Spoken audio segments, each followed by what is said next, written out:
공개 방송에 참여해 주신 많은 분들이 3월 때는 이제 폭락이 나오고 반등되는 걸 말해줬다면 지금은 반등 국면 중이니까 얘가 다시 일정 수준의 조정이 나오기 전에 미리 좀 말해줄 수 없는가 라는 니즈가 존재를 했죠.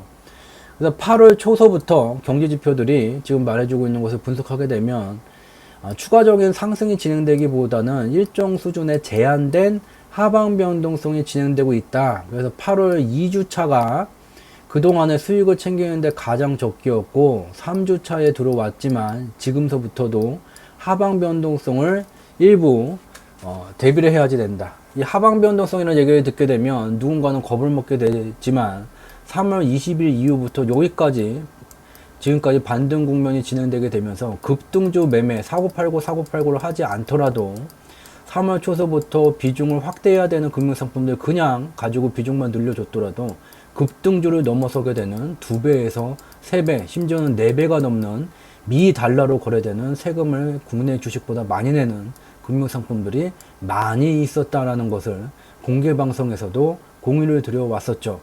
그렇기 때문에 현재 다가오고 있는 하방 변동성은 공포의 구간이 아닌 또 다른 기회의 구간이에요. 3월달과 같은 이러한 구간이다. 좀 더 이제 상세히 살펴보게 되면 3월서부터 현재까지 미국 다우 존스 지수 일부에서 살펴봤었던 원유 가격에다가 국면을 나눠놨어요. 2019년 10월서부터 2020년 2월 초까지는 과열 국면, 2020년 2월 중순서부터 3월 20일까지는 냉각 국면, 3월 20일서부터 5월 직전까지는 또 반등 국면, 5월서부터 현재까지는 다시 과열 국면이 돼요. 에이, 이보소 당신이 그냥 나눈 거지. 그럴 리가 없죠. 저희 공개 방송을 통해서 살펴봤고 핵심 내용만 정리하면 이와 같아요. 글로벌 옵션 지수 3월 때서부터 계속해서 공유를 드린 거예요. 이거를 갖다가 여기다가 이제 기술적 분석을 접목하면서 자기가 이제 분석했다고 외쳤던 그런 분들도 있었죠. 그렇지만 중요한 것은 경제지표 하나에 한머니의 발자취 한 개만 남게 된다. 그렇기 때문에 어쩔 수 없이 원인과 결과 분석을 통해서 분석한 결과를 검증까지 해야지 된다. 이 검증을 안 하고 여기다가 한두 개 경제지표에다 기술적 분석을 접목한다. 분석 결과가 맞지 않는다는 것을 경험을 했죠. 이와 같다. 우리가 주목해야 되는 것은 이 글로벌 옵션 지수만 보더라도 2019년 10월서부터 2020년 2월 초까지는 과열 국면에 와 있었다. 글로벌 옵션 지수가 이 빨간 선을 넘어가게 되면 글로벌 금융시장에 주식시장을 포함한 주요한 금융상품들이 일정 수준을 넘어가게 되면 돈을 벌겠다는 상방 풀베팅이 들어갔다는 것을 의미하게 된다. 그 뒤에 다시 하방 풀베팅이 들어갔고 안타깝게도 글로벌 금융시장은 5월 18일 이후에 현재까지 과열 국면이 다시 진행되고 있어요. 즉 경제지표를 통해서 명확하게 주가 차트를 갖고서는 어떠한 경제지표를 어떠한 보조지표 고가의 급등주 패턴 분석을 여기다가 갖다가 넣든 볼린저 밴드를 갖다가 넣든 MACD를 갖다가 넣든 일본 균형표를 갖다가 넣든 뭔 짓을 하더라도 이와 같이 구분할 수가 없어요. 그렇기 때문에 가격 차트를 움직이는 시체는 가격 차트에 존재하지 않는다는 것을 여러분들은 직접 두 눈으로 확인할 수가 있죠.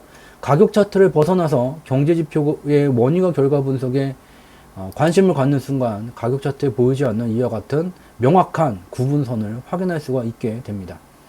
우리 지금 여기에 와 있는데 조정 없이 계속 간다. 이게 지금 말인지 뭔지 상식적으로 눈으로 직접 확인할 수 있게 됩니다. 또한 과열 국면인데 과열 국면인데 얘가 계속해서 영원히 과열 국면이 된다. 여기 보게 되면 과열 국면이 이미 5월서부터 들어와 있어요. 주식시장을 포함한 주요한 금융상품들이 5월서부터 적정 수준을 넘어선 상승이 진행되고 있다. 왜? 유동성이 3월 23일 무제한 양적 완화 이후로 폭발적으로 증가됐기 때문이죠. 과열 국면의 끝물에 와서야 8월 달에서야 8월 말에서야 미연준이 인플레이션 2%를 허용한댔다. 야, 유동성 지금부터 폭발적으로 늘어날 거다. 무슨 말입니까? 이미 유동성은 3월 23일서부터 폭발적으로 증가되어 왔고 그 결과로 이와 같이 주요한 금융상품들이 과열된 상승이 진행되어 왔는데 과열 국면 끝물에 이 뉴스 기사 하나만 보고서는 무모하게 그렇게 대책도 없이 검증도 되지 않는 분석 결과를 내놓고 있는 사람이 많다는 건 주의를 해야지 된다. 그렇기 때문에 누가 말하건 간에 반드시 말한 거를 직접 숫자로 표현된 경제지표의 원인과 결과 분석으로 참가 거짓을 구분해야지 된다. 지금 과열국면 끝물에 와 있는데 8월 말에 미연준이 인플레이션 2% 넘더라도 허용을 하겠다는 그 말 하나만 갖고 주식시장이 계속한다. 레버리지 사람. 말이 되지가 않는다는 걸 직접 눈으로 지금 확인할 수가 있죠. 눈으로 직접 확인할 수가 있어요. 또 하나, 그러면 향후에 얘가 봐라. 과열, 냉각, 반등. 과열, 냉각, 반등. 냉각이네.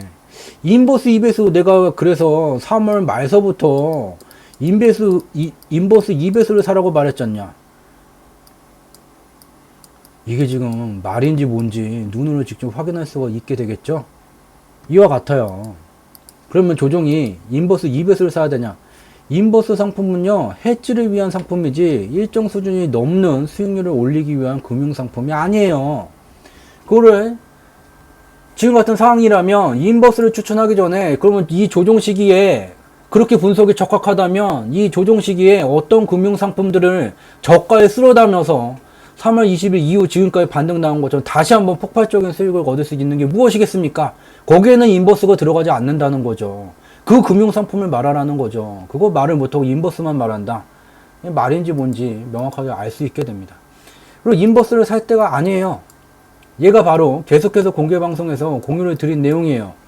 미국 다우존스 지수와 경기부양책의 상대 강도 지표예요. 뭐냐? 얘가 상승하게 되면 주식시장이 강한 상승, 얘가 하락하게 되면 주식시장이 강하지 못하고 경기부양 정책이 강하게 진행되는 시절이다.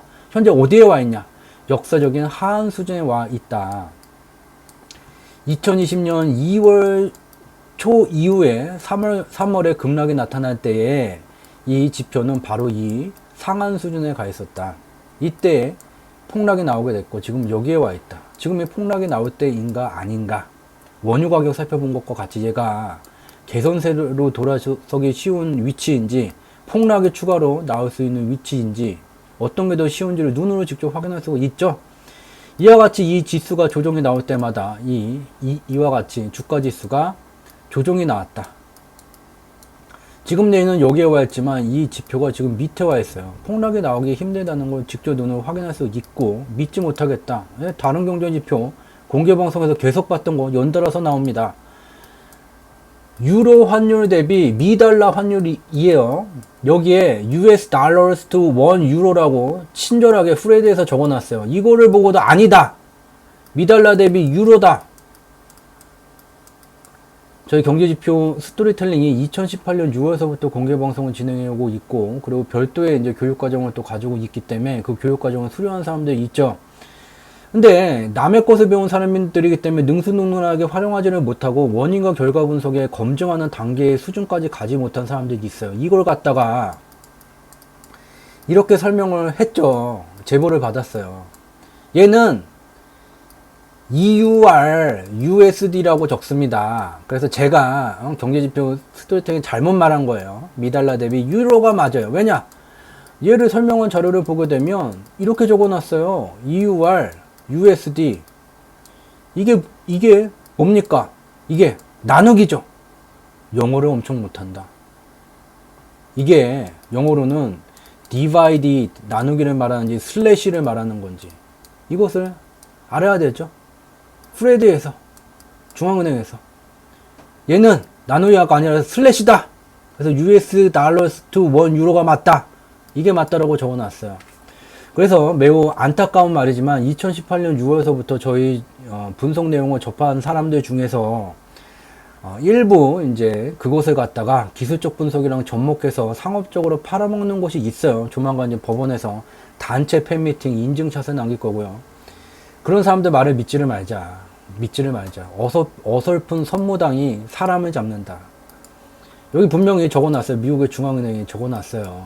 네, 이와 같다. 그래서 중요한 것은 유로화 대비 미달러 환율이 상승하는 시절, 즉 선진국의 통화인 유로의 증가 속도보다 유로 통화량의 증가 속도보다 미달러 통화량의 증가 속도가 더 빠르게 되면 얘가 상승하게 되는데, 당연히 미달러 유동성이 격하게 증가되게 되면 미국의 주식시장은 대세 상승기가 진행되어져 왔음을 눈으로 직접 확인할 수가 있고, 세계의 기축통화 중에 각국의 중앙은행의 중앙은행 금고의 편입비 중에 50%에 이르는 기축통화가 미 달러예요.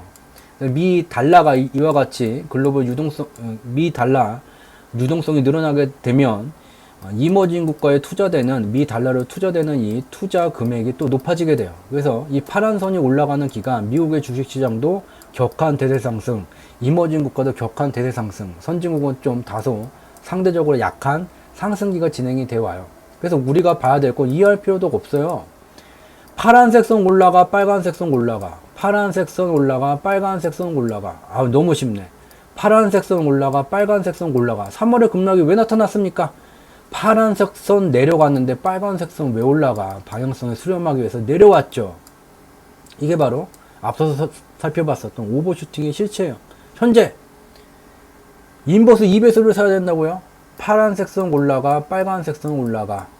자, 인버스 2배수를 사야 될지 말지 직접 눈으로 확인할 수가 있어요. 지금은 3월 말에 인버스 2배수를 사라고 해서 현재까지 물려있는 사람들이 향후에 다가오는 제한된 조정 시기에 얘를 이제 털어내야 되는 시기지, 여기서 어떤 수익률을 얻겠다고 인버스 상품을 살 때가 아니에요. 지금은 인버스, 여기서 떨어질 때 인버스의 그 수익률을 넘어서는 향후에 더 강하게 갈 금융상품이 뭔지 걔를 명확히 말해달라고 말하세요. 인버스 말고 얘는 해지고 이 조정기 때 무엇을 담아야 됩니까?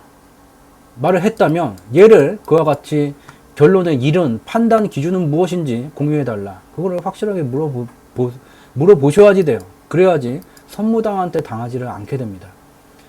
이와 같은 흐름이 진행되고 있다는 것을 알 수가 있고, 국내 금융시장으로 들어오게 되면 얘도 이제 공개방송에서 상세히 공유를 하다가 또 공유를 안 하게 됐어요. 이걸 갖다가 또 자기가 만든 분석 방법이라고 경제 서적을 만든 사람, 신문에 투고하는 사람, 증권방송에 나가는 전문가라는 사람이 그냥 갖다가 써요.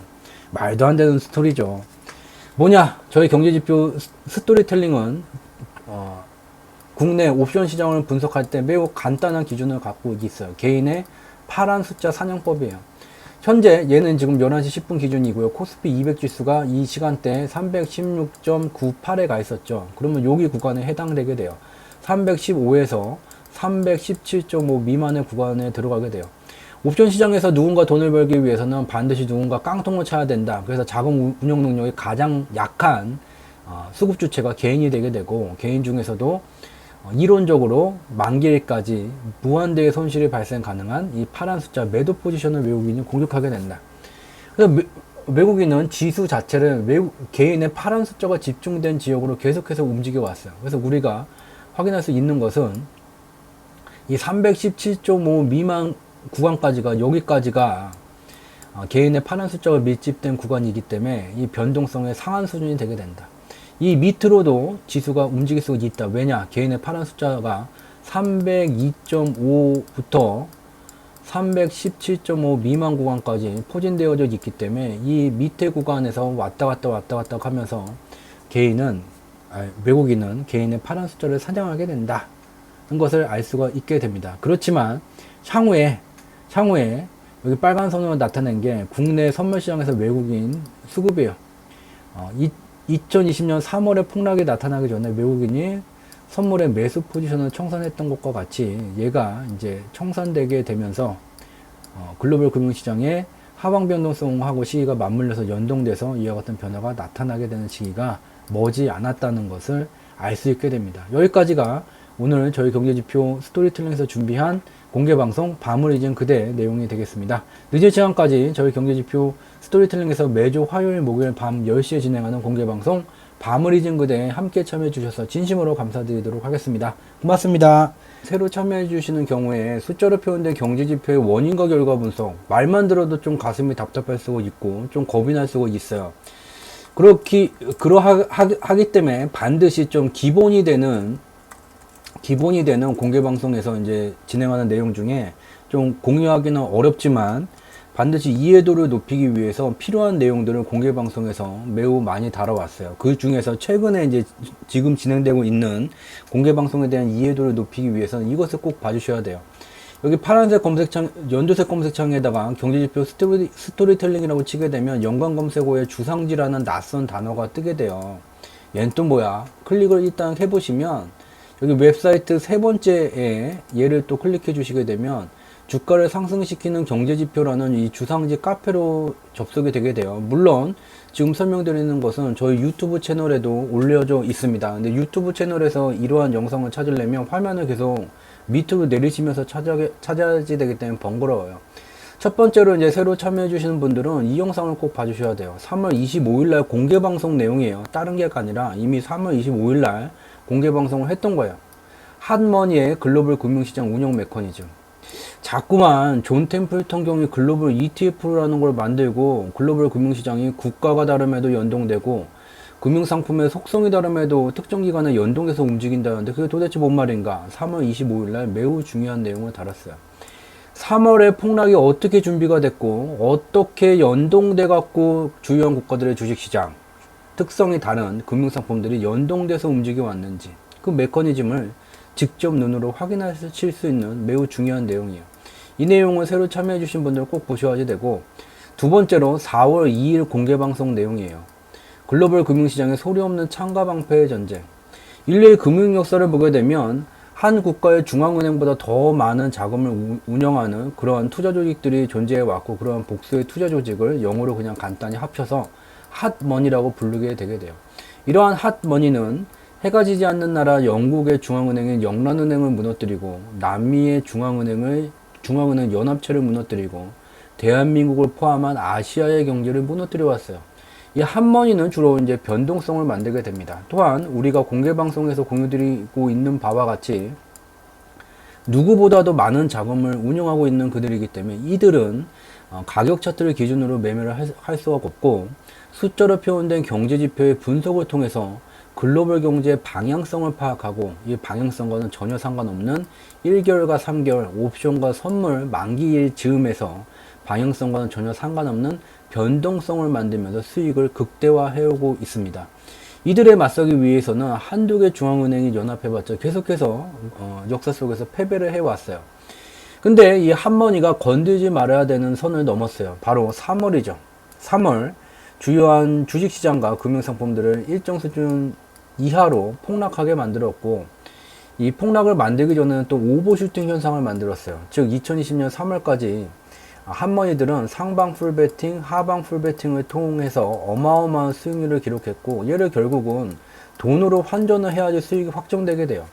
돈으로 환전하는 이 시점에 미달러 가치를 급등세로 만들게 된다면 어마어마한 수익률에 수익이 배가 되는 효과가 나타나게 돼요. 미달러 선물 가치를 급등시켰어요.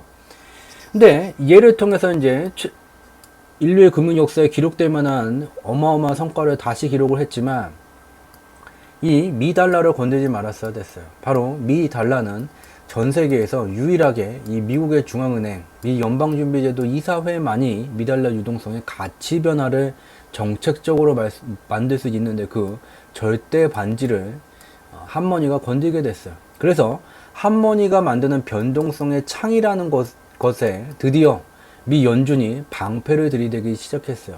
어떤 방패를 만들었는가? 피마 레포라는 방패를 만들게 됐어요. 즉 인류의 금융 역사를 보게 되면 한두 개 중앙은행이 핫머니에게 맞섰다가는 그냥 주먹 한번 날려보지도 못하고 쌍코피가 찍찍 터져왔다. 좋아, 맞서지 말고 코로나19 경기 부양 정책을 해야 되니까 우리 미국이 해야지 되니까 국채 가격이 일정 수준 이하로 내려가면 안 돼. 더더욱이 2018년 말하고 2019년 초부터 당장김을 미 국채 입찰 수요가 지금 바닥을 기고 있는 중이야. 그러니까 미달러가 필요한 경우에 대부분의 국가들은 얘를 미 국채를 팔아서 미달러를 확보하려고 하지 말고 전화해. 미 국채 얼마 가지고 있는지 전화하면 우리가 미 연준이 니네 중앙은행 계좌에다 직접 돈을 쏴줄게. 팔지마. 우리한테 담보로 맡기고 필요한 미달러 우리가 직접 공급해줄게. 이와 같은 전 세계 미 국채를 갖고 있는 중앙은행의 연합체인 피마 레포를 만들게 돼요. 즉 미달러 유동성을 조절할 수 있는 절대 권력을 가진 곳이 각국의 중앙은행들에게 직접 미달러를 공급하게 되는 이 연합체를 만들었고, 더 이상 이 할머니가 마음대로 미달러 선물 가치를 쥐락펴락 할 수 없는 그러한 강력한 방패를 만들게 돼요.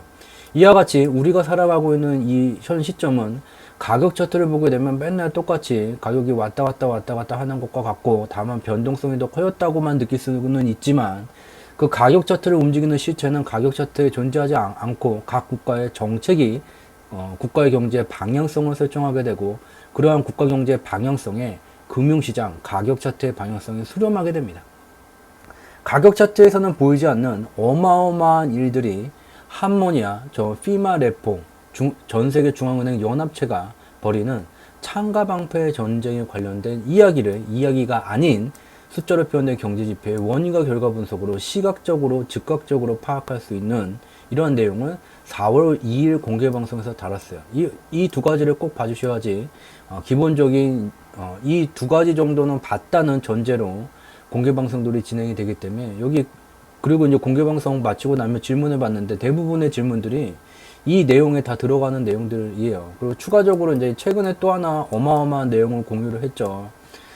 글로벌 경제와 금융시장은 사계절의 존재를 하게 된다. 봄, 여름, 가을, 겨울 구분되는 숫자로 표현된 경제지표로 분석하게 되면 구분되는 사계절이 존재하게 되고, 우리가 사계절 중에 어디에 와 있는가, 또 사계절 중 그 계절 속에서 초기, 중기, 말기 중 어디에 와 있는가, 이것을 알 수 있다면 정책을 만드는 일, 또는 작게는 특정 기업의 비전을 만들고 철학을 만들고 경영하는 대표로서 전략을 세우는데 매우 도움이 될 수 있는 그 내용이 들어가 있고, 더욱 작게는 재테크 관점에서 코로나19 특수환경을 극복하기 위해서 내 투자 포트폴리오가 어떠한 기준으로 만들어져야지 되고, 그 기준에 부합하는 금융상품들은 어떠한 특성이어야지 되는지를 좀 더 명확하게 알 수 있는 그러한 이야기, 매우 중요한 이야기가 여기에 담겨져 있습니다. 그래서 요 세 가지는 꼭 봐주셔야지 돼요.